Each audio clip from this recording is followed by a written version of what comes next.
Oh, it's playing now. It's gotta work through this. Don't worry. Let's go.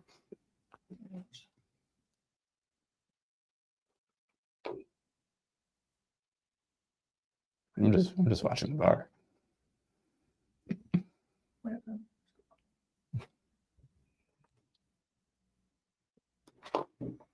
Now it's too suspenseful. Now it's weird. It's a little long. Hello, everybody, and welcome back to Time to Roll. This is episode 4, our tabletop talk with Great Escape Gaming. Introduce yourself to my lovely audience. Yeah, I guess my name is Great Escape Gaming now. My name is Tyler Bienlein. Most people in the community know me as Toast, and I am the owner of Great Escape Gaming. Why are you known as Toast? That's a running joke that if you want, I will give you an answer, but it will not be true. Yeah, no one knows the answer except me, and I'm running that until I'm dead. Perfect. Or until something bad happens. I'm going to say it's because you really don't like toast. I think that would be better. Or I like toast so much, I stuck my hand in a toaster, and that's why I got the scars. Oh, that's where you got the scars. Yeah, that's where they're all in a straight line. Exactly. Yeah, toasters are rough.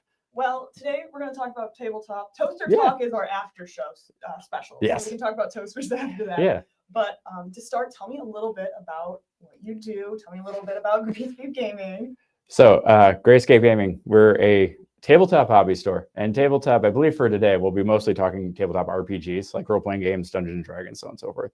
But tabletop accounts for pretty much every analog game that's played on tabletop. So you have card games, board games, miniature games, and then RPGs, as well as, pretty much anything that's just involved just sitting at a table across from someone.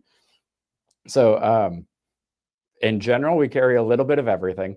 We're not the hugest store, but we're very heavily stocked on everything to the point where it goes all the way up the walls, and it's a little bit of a hazard. But we kind of got our start, the store in general, back in 2012, because we actually were a Habitat for Humanity work-live program, of which right now I believe we're the only two, where the other one's a Poke Bowl, which is fantastic, legitimately great. And that was all the way back in 2012. And then we opened in 2016 after a series of hurdles, and it's just been rolling since. So we just had our 7th anniversary, I believe. But yeah, so we essentially just did a ton of work with Habitat for Humanity. They refurbed the building, which led to the renovations that happened this past month. And it wouldn't have happened without Habitat for Humanity. So they get actual credit on that note. So cool. Tell me a little bit about those renovations. Yeah. So like I said, Habitat for Humanity redid the building, but before Habitat got in there, the building is essentially 4 different buildings just stapled together over the years.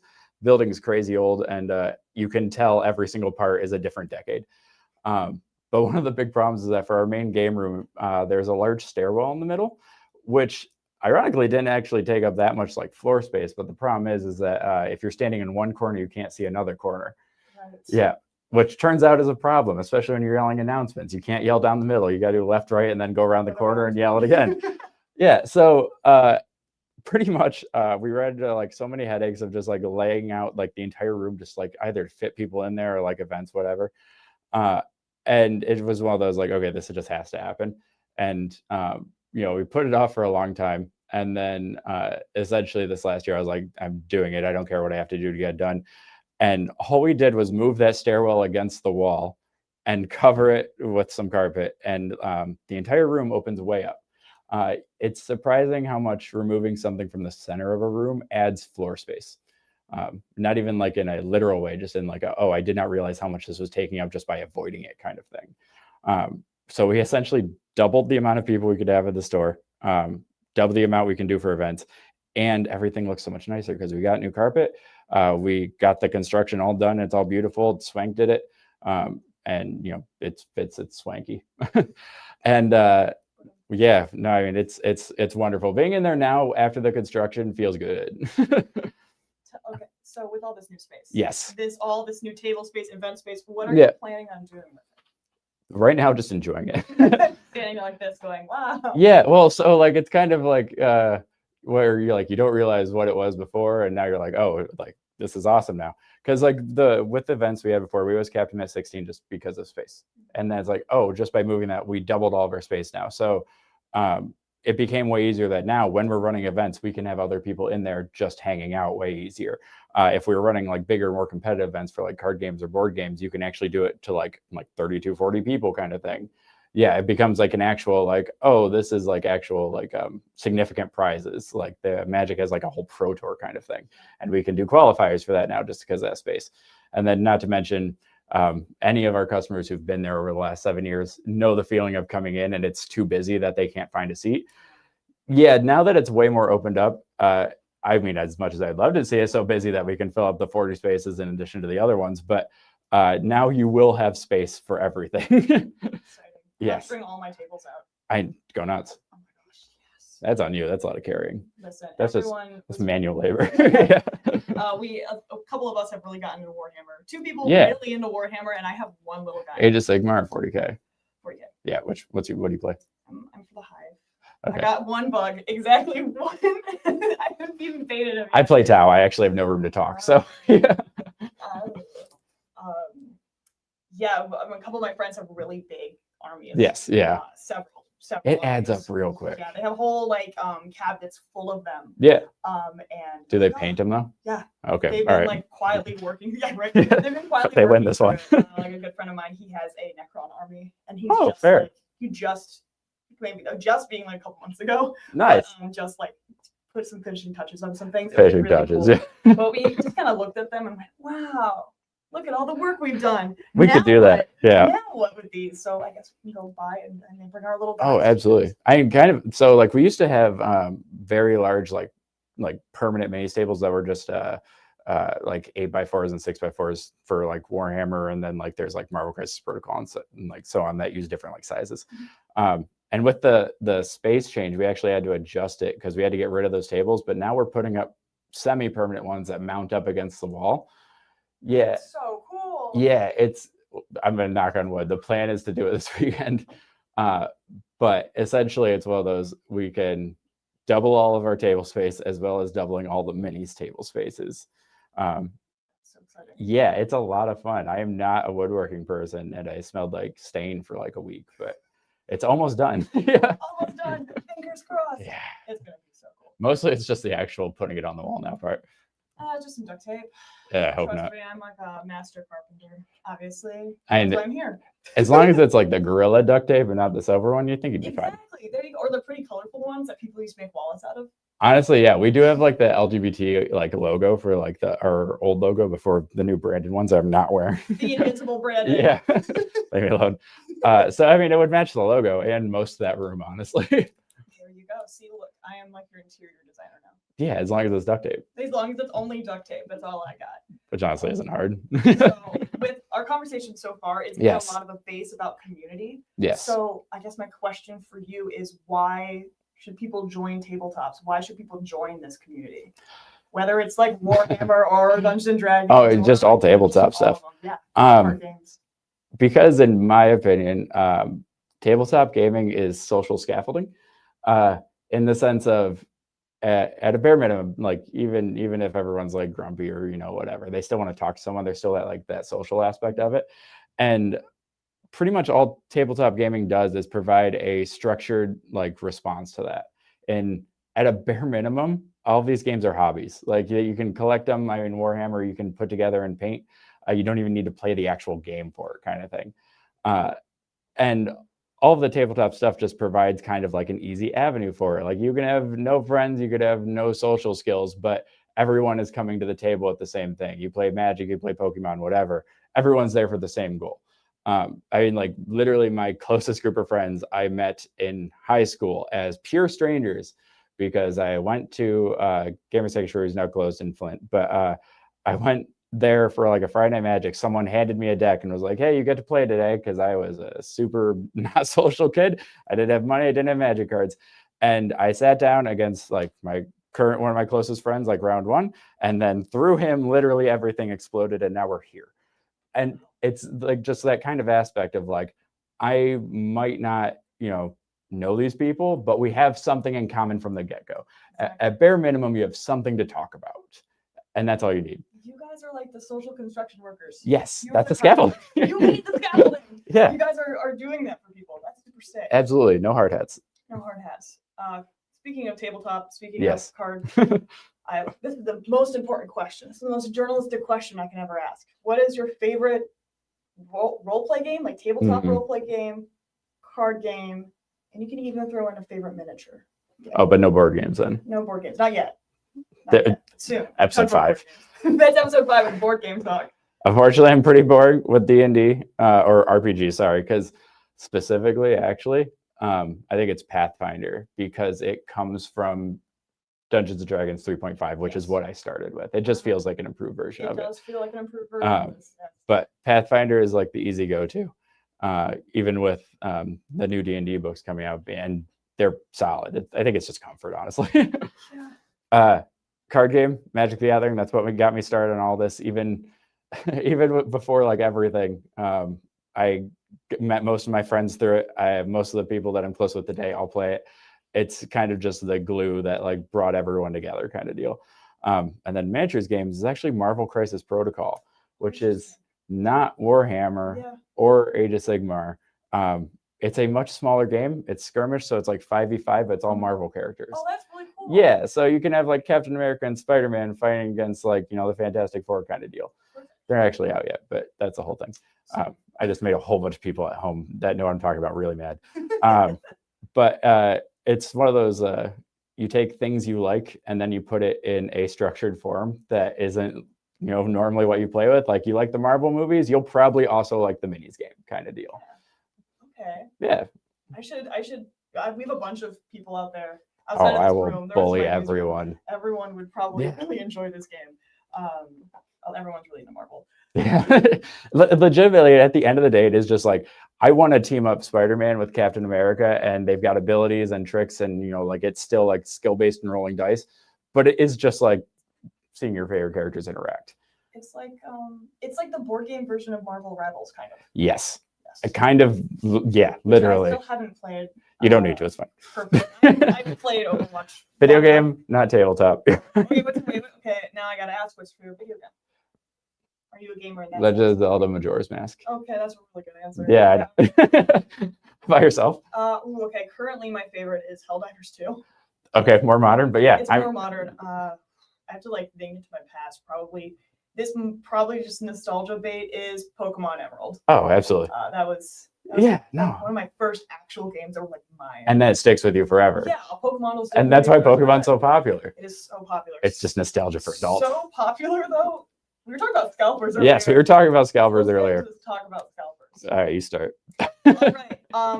So community, if you don't know what a scalper is, you might have, it's in every community, there's a type of scalper. Sure. Whether it's going to be for Pokemon, they buy 4 billion packs just to be like, there's a chance of getting the ultra rare one that may or may not be worth like this fake monetary value. So I would expand on that a little, because like that's let's be honest, everyone wants to do that. Everyone wants to open a pack. Yeah, everyone wants to open a pack. Like there's 3 packs on your desk right now. Like there's a chance you can spike big on it. It's a lottery ticket. Like at the end of the day, it's a lottery ticket that has a game and all your favorite characters on it. A scalper I would call is essentially where they're not necessarily playing the game, right? But they are trying to purchase as much as possible through any means, and then just reselling it. They're flipping it. They're flipping it. Yeah, and it's not like eBay flipping. You don't. This isn't going to garage sales and you're just flipping on eBay. This is like sitting outside Costco and literally taking things out of the hands of children and hoping to flip it online because Pokemon is such a lottery ticket, because it is so popular. It's like the #1 franchise in the world. It is. I think by a decent margin too. Well, I think one is. I read once recently. It was Pokemon, and then surprisingly, Hello Kitty. Hello Kitty. Yeah. Unfortunately, not because my favorite character. He's only been featured there once. In Pokemon or Hello Kitty? Hello Kitty. That's big challenge as a gator. I didn't even know there was a gator in Hello Kitty. Today we learned. Episode 6. I talked about big challenge. Back on topic. One of us has to. But the problem with scalping is that it genuinely is just taking it out of the hands of people that actually do want to play. Right. Because like at the end of the day, Pokemon is both a game. Like if there's a trading card game, and there's also the collectible aspect, which is just like, I just want to open it because I want, there's over 1,000 Pokemon now. It's someone's favorite Pokemon is in there kind of deal. Yeah. They just want to open their favorite Pokemon and be excited. Right. And then on top of that, it is like in general a children's card game. It is like targeted towards children, and it's where parents are unable to purchase, at Costco or Walmart, Meijer, wherever, just because you'll have scalpers come in, clear it out, and then they flip it online or Facebook Marketplace. 110%. Yes, and that's the problem. That is the problem. There's been also recent problems. Continue with Pokemon cards and scalpers with the Pokemon McDonald's. Yes. For those who might not know, the Happy Meal from McDonald's, the thing for children, which I also get because it's a perfect meal size. Right. They include toys, and for a while it was the Pokemon ones. Yes. Where you get, I think, 3 cards. Yeah, it was just a little pack thing, but they were McDonald's exclusive. McDonald's exclusive. Yeah. And people would buy these Happy Meals. Mm-hmm. Just for the cards, throughout the meal, and it became a huge problem with one of the recent drops, actually in Japan. There's such a problem, they had to shut it down altogether from the McDonald's because people were just creating mountains of waste. Yeah, it was like it literally just became one of those like there's no incentive in this other than financial. Incredibly wasteful. So scalpers will never go away. Scalpers are always kind of a thing. It's just that they're bad right now because Pokemon is very popular and TikTok, Facebook exacerbate it, and that's a whole other thing. But so what we've been doing, which in my opinion is mostly just trying to frustrate people, is so we limit to 1 per household, which if we're being honest, is mostly just to stop parents just bringing in 14 kids that they say are theirs and taking everything. We limit to 1 per household, and then we offer it at MSRP by just taking off the plastic, which makes it significantly more difficult to resell just because most people are like, okay, well, I don't know if those packs are searched. I don't know if you open the good stuff, refilled it with other stuff, whatever. But we've gotten like great feedback from the community about it, and I'm going to keep rolling with it as long as I can, honestly. That's incredibly smart. Yeah, it angers a lot of scalpers off. Like I think we got a negative review last year where we were hurting someone else's business. Yeah, that was fun. That was a good time. Had to escalate that to Google, and they're like, I don't see the problem. I know this person bought like this $20 card back, and they're trying to resell it for $200, but like. Well, like to put it in context, like so, ETBs for Phantasmal Flames came out. They came out like 2 weeks ago, but shipping delays, whatever. We got them in yesterday. We sell them for $50 online. I think right now they're like $130 or something kind of deal. And all we do is remove the plastic and limit it to 1. And the amount of people are like, yeah, this is awesome, is very obvious. And then the amount of people are like, oh, this sucks, I want to keep it sealed. And it's like, well, maybe you don't. You find this for yourself, like be real. It's a problem with no happy solution. And it's a problem that I don't think will ever actually go away. But at the end of the day, it's still, people, you keep the people happy, you keep your community happy, and you just look out for them. And then everywhere is going to have some sort of bad actor, Right. So all you got to do is take care of the people you can. You have good intentions, and that's all you work with. You just run with good intentions for as long as you can. You just do the right thing. Exactly. Well, thank you for keeping us safe from predators. I really appreciate it. Fighting the good fight. Good fight. As my whole family collects Pokemon cards. It's like their whole thing. And just because they like the thrill of the game. Just children being super excited that they don't even know what they've opened up, but they've got a Pikachu and they're screaming. That's the fun part. Right. Yeah. Like they get to go home with their parents and they're screaming in the car for the next hour. And like, that's fun. And it's fun for me. I remember when I was a kid, I got a Bienlein card. And it was just like a basic card, but I clutched it in my hand the entire time. Yeah. And for like days, I had it on the playground. And so the whole outer edge is just like worn. Yeah, it's worn with the weird like powdery feeling. Mm-hmm. It's just hardly a card anymore. Absolutely. I remember being so excited over Bienlein. But that's why why Pokemon is like so important. Like as a kid, is that I think it gives you something to latch onto. That ironically, in that same train of thought earlier, just to like double back on it, it gives you something in common with like so many people immediately, because there are people who don't care about Pokemon, but they know what Pokemon is. You can't avoid it. But like you've got your favorite Pokemon and they've got their favorite Pokemon, and you can just talk about your favorite Pokemon. Like it's just something to talk about. Here's the question. What's your favorite Pokemon? It's Raichu. Oh. Yeah. Okay. It's like fat Pikachu, but orange. He's getting 2 megas in the new update. Yeah, and they both look weird. They both look really weird. Mine's Flygon. And it will be forever. Yeah, because of Emerald, right? Because of Emerald, yeah. First evolution, awesome. Third evolution, awesome. Second one, See, that's why I stopped at 2 with Rush. There you go. My other favorite poker mode is Polyworld. So, yeah, okay, thanks for that response. Appreciate it. I'm rotating him in my head. That's a good. It's so doofy. He's just like a guy. Yeah, that's literally it. He's just a dude with no mouth. He's just pure expressive. He's just standing there like. Absolutely. Yeah. Okay. Now that tracks. And that's the vibe I try to go for. Just a dude. Just dude trying his best. And I like to say you're doing a great job. Thanks. You're protecting us from scalpers. Just a little bit. Just a little bit. This will probably be the final question because we are near and on time. Oh yeah. So I'm rolling out the red carpet for you. Tell everyone about your shop. Tell them where they can find you, opening hours, stuff like that. Great. This is the worst part because I don't like talking about myself. Oh, which no. When you asked me about an interview, I was like, okay, the tension's bad. So, Grayscape Gaming, we do board games, card games, tabletop, all the stuff we've talked about today.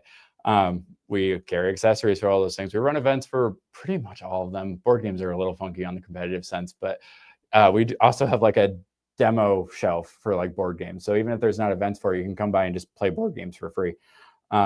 Then on top of that, we are located at 706 West Core Street, which is right across the street from Totem Books, who are also fantastic. And the White Horse, also fantastic. And then, what is it, the last bit? What else do we do? Oh, hours. I don't know. We're winging it. Monday through Thursday, 3 to 10. Then Friday and Saturday from noon to 12, full 12 hours open late. And then Sunday, 12 to 10. We're open 7 days a week. We do singles for a whole lot of games. We carry a whole lot. We special order a whole lot.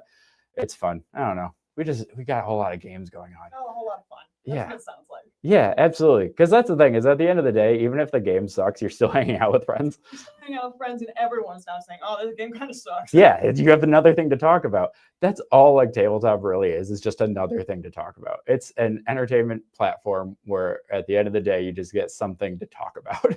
That's a perfect way to describe it. Yeah, sometimes you've got a plot, like with the actual role playing games, you have a story, right? Yeah. But like everyone has like a little like plot in themselves. Like sometimes the plot is like I have to go like fight HR today, and I'm gonna put on a strong face. And then other times like it's like Renfest with a sword. Renfest with a sword. Yeah, wow. It's like everything is something to talk about. Everything's a little bit of role play, and I don't know. I just think people should play more games. Everyone plays games. You just don't know it. Knowing this, you heard it here first, folks. Play more games. Go outside, play more games. I will make sure to include a link to all of your guys' social and stuff on midmichigannow.com, which is our cool website. You guys can go find us there too. We're redoing the website right now, so sorry. You can go maybe find a website. The website's there. It's just in the middle of getting updated, so it's not pretty. Oh wait, then it's gonna be really cool and awesome when people check it out. It's gonna be fresh and sparkly. Sure. Yeah. If I knock it out this week. Yeah, no, you got like right now. We'll pull up a laptop. Yeah, no pressure. Yeah, we'll just live stream you working on this for the next 4 hours. There you go.